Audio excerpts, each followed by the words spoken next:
Hello learners of all ages, my name is Mr. Montgomery. I teach 4th and 5th grade math, and today we're going to be learning about estimating sums and differences of mixed numbers. Now when it comes to mixed numbers, we can estimate, try to get an answer that is kind of close to help us make sure that we're kind of in the right ballpark. So I have 2 and 5/8 plus 2 and 5/8 minus 1 and 1/5. Now there's two different ways that we can go through this. We can do something called front-end estimation. That's when we pay attention to only the front part or the whole number of our fraction. So if I take 2 plus 2, that's 4, minus 1 is 3. So one of our answers is about 3. Now the other way that we can do it is rounding. And rounding is a little bit more accurate than front-end estimation. So I have 2 and 5/8 twice. Well, I know it has 2 as a whole number, but 5/8, what kind of fraction is that closer to? Is it closer to 0, half, or a whole? Well, it's closer to half because 4/8 is half. So this is essentially saying 2 and a half plus 2 and a half.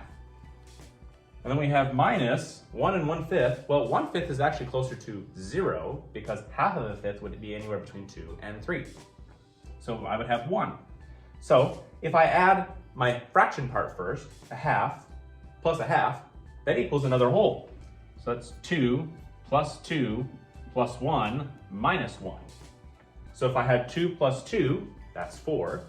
4 plus 1, which is 5, and 5 minus 1, which is about 4. So I have two different answers based on how I estimate. Front-end estimation got me about 3, and when I use rounding, I got about 4. Let's take a look at another example. I have 10 and 7/8 plus 3 and 5/7, and they want me to use the rounding method.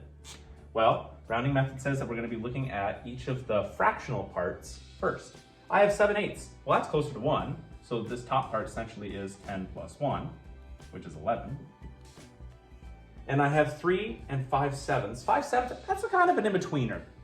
Your book says to round 5/7 up to a whole number, which is 3 plus 1. But in my opinion, it's kind of that in-between spot of it could also technically be a half.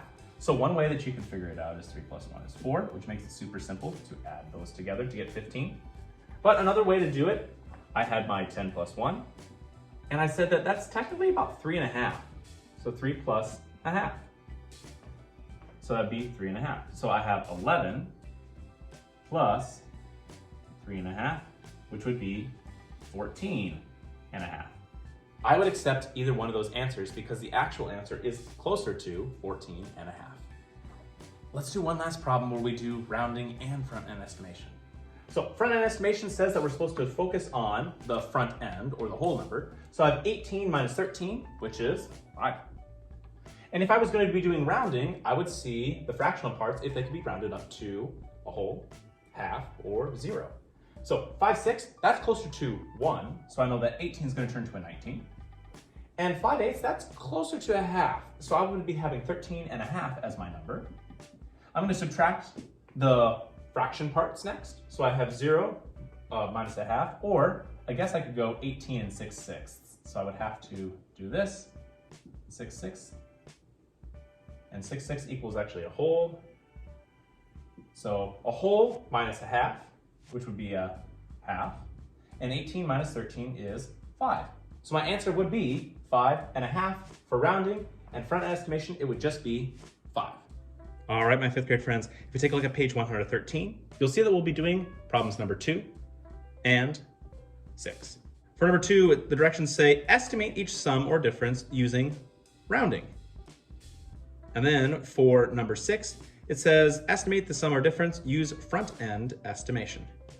If you have any questions on how to do front-end estimation, or rounding, or estimating sums and differences of mixed numbers, please let me know when you come to class.